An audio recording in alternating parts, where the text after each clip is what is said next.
Bismillahirrahmanirrahim. Assalamualaikum warahmatullahi wabarakatuh. Saya akan bercerita pengalaman pribadi tahun 2010 ya, sekitar 10 tahun lalu, tentang kedahsyatan dan keajaiban surat Al-Waqiah yang pernah saya alami. Dulu saya sering membaca surat Al-Waqiah itu setiap hari, 41 kali, 41 kali.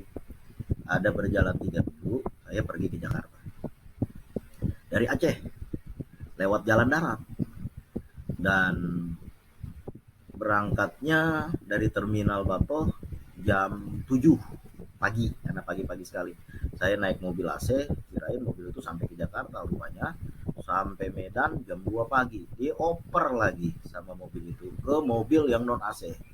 Aduh, udah gitu ya, mobilnya udah jalan duluan, dikejar lah sama taksi, disuruh kejar sama taksi. Kirain saya bayarnya sekitar 300 atau paling mahal 400, karena duit di kantong ada sekitar 700 lebih. Ternyata bayarnya udah 650.000 pada tahun itu. Ya mau nggak mau paksa saya bayar terus, dan sisa uang di kantong nggak sampai 100.000. Ketika disuruh ngejar taksi jam 2 pagi di Medan untuk melanjutkan mobil yang ke Jakarta, dia nggak berhenti lagi. Itu bayar juga sama sopir taksi 50.000, sisa uang di kantong 35.000. Itu mau ke Jakarta 4 hari 3 malam, luar biasa. Ya Pak, tawakal Allah aja, saya selalu membaca surat Al-Waqiah sepanjang jalan itu. Tapi malam itu jam 2 saya udah tidur. Mobil itu jalan terus keluar dari Medan, masuk ke arah, ya, ke arah keluar dari Medan ke arah timur, sampai pagi kira-kira jam tujuan atau setengah 7 di hutan. Mobil itu mogok mobil itu di hutan.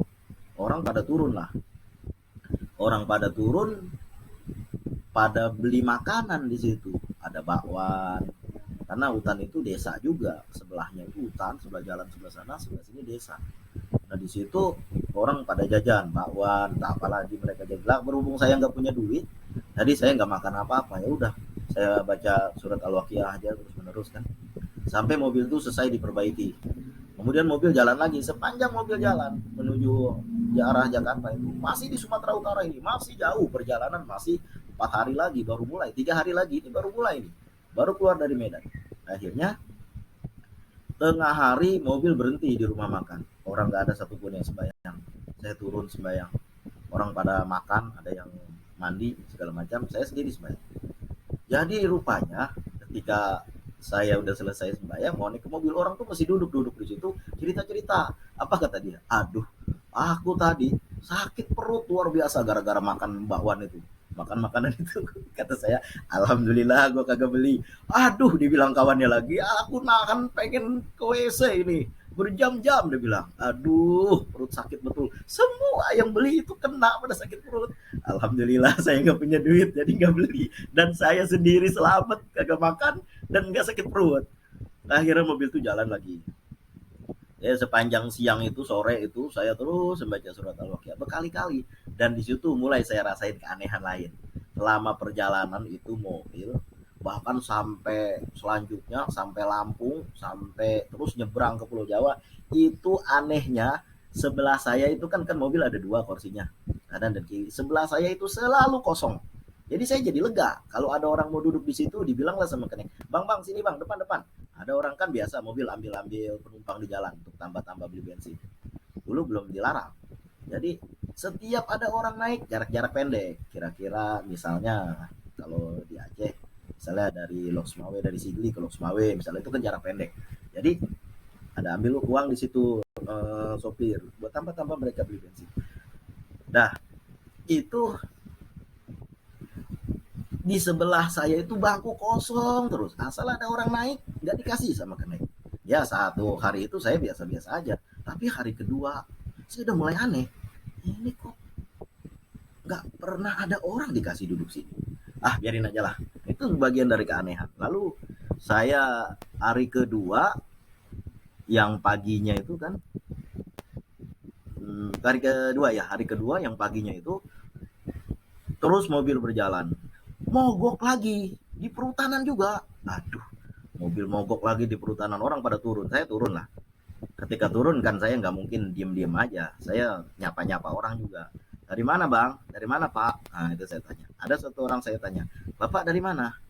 Aku dari Janto mat. Oh rupanya orang Jawa. Saya tanya, Pale kenapa tinggal di Janto? Dia bilang aku kan transmigrasi. Akhirnya ngomong panjang cerita-cerita sama beliau ini. Kita sebut aja namanya Pak Marwan. Cerita-cerita sama Pak Marwan sampai mobil itu selesai diperbaiki. Kemudian itu kira-kira sekitar jam-jam 10 pagi lah. Itu di tepi hutan juga itu. Akhirnya jalan lagi. Kemudian sampai di Bagan Batu udah jam 6 sore atau jam 5 sore. Aduh perut saya udah luar biasa nggak tahan. Lapar banget, udah 2 hari kagak makan. Cuma minum air putih aja. Jadi turunlah saya, mobil tuh berhenti sebentar di simpang di Bagan Batu itu, daerah Riau. Saya turun sebentar beli gorengan. Saya bilang, bang, tunggu sebentar, saya mau beli. Nah, turun, nah ditunggulah sama mobil itu. Mereka juga sekalian nyari penumpang di situ. Nah, saya turun ke situ, penumpang mau ke Pekanbaru. Nah, itu kan Bagan Batu ke Pekanbaru masih 6 jam lagi. Jadi belilah saya gorengan 10.000, sisa uang 15.000. Udah saya makan, pas udah malam mual lah karena berhari-hari 2 hari nggak makan. Begitu makan satu makanan mual saya, aduh ya Allah nggak apa-apa lah. Malam itu tidur terus. Pagi-pagi udah sampai di Jambi, kawan bapak tadi ini Pak Marwan ini bilang pas mobil tuh berhenti istirahat, orang pada mandi makan. Saya bilang gini, mat, katanya, ayo mat kita makan. Nggak usah pak. Kenapa? Kok nggak lapar? Nggak lapar. Kalau saya makan nanti saya nggak masuk Jakarta karena uang nggak ada. Alah kau mat dia bilang, aku bawa uang 5 juta. Nih kau beli apa nih? Engkau mau? Dikasihlah uang sama beliau ini Pak Marwan ini 100.000. Saya beli yang sederhana aja, namanya orang beliin kan nggak mungkin kita ngambil kesempatan. Belilah saya, alhamdulillah itulah makan nasi itu. Saya beli makanan tuh kalau nggak salah sayur daun daun singkong, makanan warung Padang. Luar biasa nikmatnya. Udah 2 hari nggak makan. Terus saya baca terus surat Al-Waqiah. Akhirnya ngobrol sama Pak itu, akrab Bapak itu posisinya di depan, saya di tengah. Udahlah, alhamdulillah perut udah keisi. Lebih enak lagi kita ngaji terus baca surat Al-Waqiah. Itu saya baca mungkin dalam satu perjalanan tuh dari pagi udah mulai kelihatan remang-remang, kelihatan itu jam-jam 7, setengah 8 kan udah kelihatan udah terang. Itu saya baca sampai jam 4 sore itu. Terus saya ulang lebih dari 50 kali, mungkin ada 100 kali. Saya ulang-ulang aja. Kenek juga ngeliatin. Ini adek ini waktu itu saya masih muda. Adek ini rajin, dia pikir mungkin. Jadi orang gak dikasih lah duduk di samping saya itu biar lega mungkin. Nah itu. Kemudian di situ ada juga tentara pulang dinas di Aceh. Nah jadi tentara ini galak orangnya. Asal hari itu kan pada tahun itu kalau nggak salah saya ada apa ya istilahnya pelatihan bersenjata kalau nggak salah di Galin di Aceh Besar itu kan.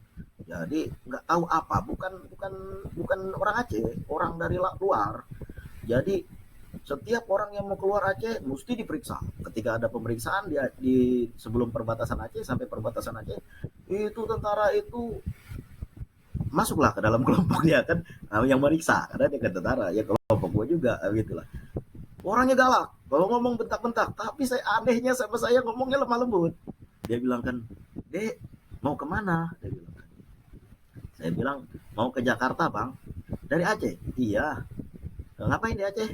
Saya cerita lah sama dia. Oh iya, repot juga ya kata dia kan. Iya, ya baik sama saya, ngomongnya juga lemah lembut sama saya. Tapi semua orang bentak-bentak, suaranya keras kali, keras banget suaranya kan. Jadi sama saya nggak bentak-bentak ya, ngomongnya pelan-pelan. Itu saya lihat keajaiban surat Al-Waqiah juga. Kemudian sejak itu saya nggak pernah lapar lagi. Udah berhenti mobil malam, saya dibeliin lagi makanan. Ada aja makanan. Sepanjang perjalanan itu ada aja makanan, roti lah, air lah, sampai di Lampung. Mobil itu masuk lah. Ini Lampung ini baru permulaan ini.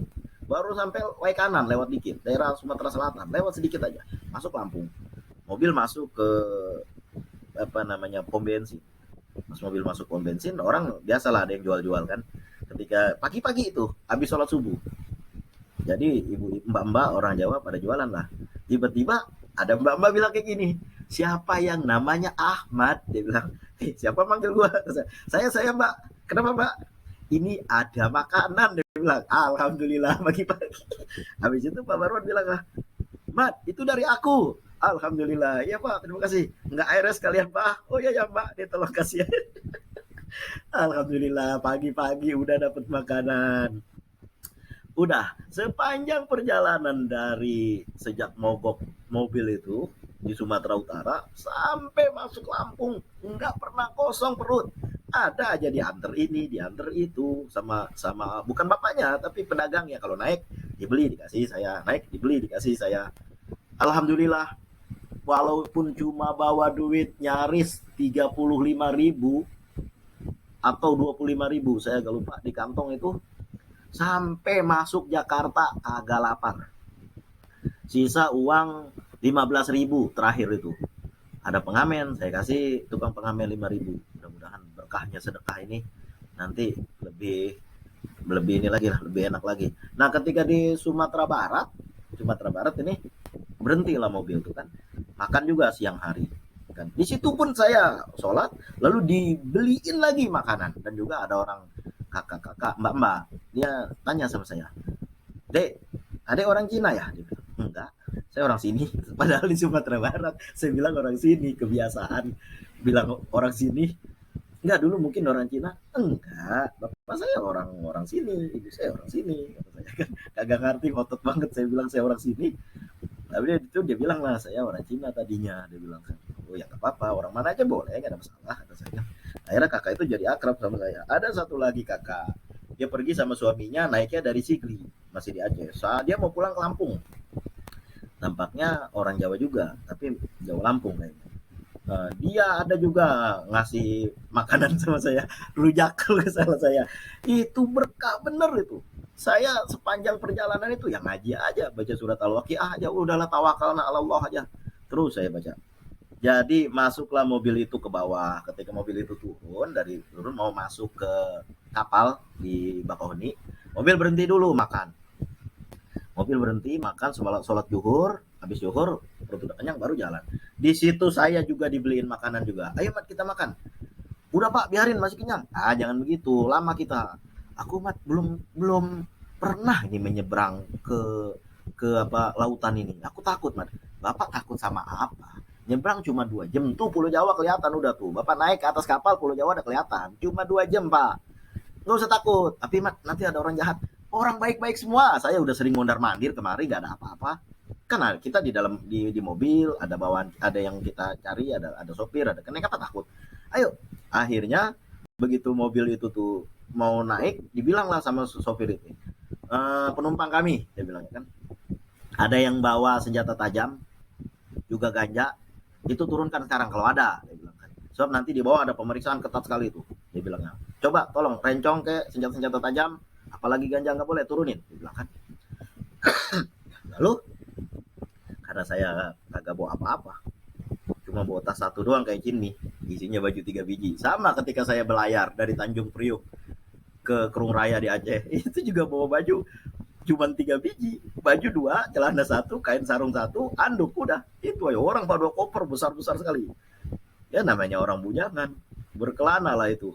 Dari pulau-pulau ke Bangka, ke Blinyu, ke di Riau, kemudian ke Pelabuhan Belawan di Medan, sampai ke pelabuhan di Aceh itu cuma bawa baju 3 biji doang. 5 hari, 5 malam kalau nggak salah belayar itu. 6 hari, 5 malam belayar. Jadi ketika udah itu mobil tuh turun lah mau masuk ke kapal, bener di bawah ada pemeriksaan. Anehnya ketika pemeriksaan semua orang ditanya, KTP ditanya, cuma saya aja yang kagak ditanya, nggak diperhatiin, kagak dipeduliin pun. Apa ini kebarokahan dari surat Al-Waqiah juga. Saya ada satu orang ibu, memang ini inang-inang kelihatannya, tampangnya kayaknya entah ya, kita bilang orang bukan baik ya, nggak boleh juga kita ngomong gitu. Itu polisi langsung bilang, Bu, mana ganjanya? Dia bilang langsung gitu, kagak pakai basa-basi lagi. Keluarin, dia bilang kan. Ya Allah, saya ditanya juga enggak. Ya lah, biarin aja lah. Kalau dia kagak nanya, nggak usah saya ngomong. Saya diam aja. Selesai pemeriksaan, lama banget itu pemeriksaannya, ada sekitar 1 jam lah, dari depan sampai ke belakang itu diperiksa KTP segala macam. Saya aja yang kagak ditanya, Pak Marwan juga ditanya juga, saya aja yang kagak, karena Pak Marwan ini kan dari Janto, jadi takut nanti ada apa pemeriksaan ini itu, dia dibekali surat dari kantornya sama Pak Kepala Kantor. Nah, pas ada pemeriksaan polisi dia kasih, dia bilang juga, aku Mat tadi waktu pemeriksaan di 2 kali pemeriksaan aku kasih ini. Nah, pas polisi baca ya udah, kan ada surat pengantar, surat jalan kayak begitulah kira-kira ya. Nah, jadi aku aman-aman aja. Kok gimana Mas? Aduh Pak, ditanya juga kagak sama polisi. Ya udah saya diem aja. Alhamdulillah akhirnya udah turunlah mobil, masuk ke kapal. Sampai dalam kapal saya bilang, Pak ayo kita, sebelum naik ke kapal masih di rumah makan di atas, kata Pak Marwan gini, Mat nanti di kapal ada orang jualan air ya? Ada Pak, makanan nggak ada, cuma mahal, kopi juga ada. Oh kita beli di sini aja. Untuk apa Pak? Nyebrang kan cuma 2 jam. Ah nggak apa-apa. Dia belilah makanan banyak banget. Air, roti, mie. Buat apa mie? Mau kita nyebrang 2 jam doang pun. Masaknya di mana ntar? Pokoknya banyak dia beli. Sampai sekantong plastik dikasihlah sama saya. Mat kau pegang. Allah Akbar. Kalau kau mau makan, makan aja. Dia bilang kan. Gak usah tanya-tanya aku lagi kata dia kan. Udahlah saya bilang, ayo Pak kita ke atas. Mat, ya Pak. Aku takut nih. Entar gak kenapa-napa ini kapal. Kapal gede Pak, kagak ngapa-ngapa. Ayo naik. Ini kan dangkal nih, selat ini Pak, bukan laut. Kata saya, apa daleman laut ke Sabang, ini selat. Ayo naik, nggak apa-apa. Alhamdulillah nggak terjadi apa-apa. Cuma kan saya perhatiin wajah Pak Marwan agak pucat sedikit. Jadi sepanjang naik kapal, kapal kan nggak langsung berangkat, mobil rapi dulu diatur kan. Orang juga saya ajak ke atas. Ayo Pak kita ke atas. Di atas goyangannya agak kurang. Ayo kita ke atas. Jangan di dalam mobil. Sopir juga matiin AC biar dia aja yang tidur. Kita turun baru dihidupin lagi sama di AC-nya. Memang kagak enak di dalam mobil itu panas. Jadi walaupun ber-AC panas luar-luarnya. Jadi saya keluarlah naik ke atas. Sampai di atas, oh Mat enak juga di sini ya. Enak Pak, tengok tuh. Ah, itu Pulau Sumatera. Ini pas di tengah lautan. Mat, itu apa pulau? Tuh ada pulau kecil itu. Itu Pak. Itu Teluk Semangka. Nah, ini gunung Krakatau ini. Dulu-dulunya anak ya. Itu karena saya udah sering dulu nyebrang dari Bakauheni ke Lampung. Jadi ya biasa-biasa aja, malam, sore, pagi, siang, udah berkali-kali. Jadi ya biasa-biasa aja dan kapalnya insya Allah aman. Jadi selama berlayar 2 jam itu saya cerita aja sama Pak Marwan supaya dia jangan takut. Tapi nggak lama kelamaan ya nggak ada rasa takut lagi kan. Enak juga naik kapal Mat ya, dia bilang. Tapi Mat balik ini aku mau naik pesawat aja lah. Dia capek, ya capek Pak. Udahlah. Akhirnya alhamdulillah mendarat itu, berlabuhlah itu kapal di pelabuhan Merak. Turunlah mobil, ayo Pak kita cepat ke mobil kita, nanti ke bawah. Akhirnya turun saya sama penumpang lain, ada juga penumpang yang malah dia turun jalan kaki.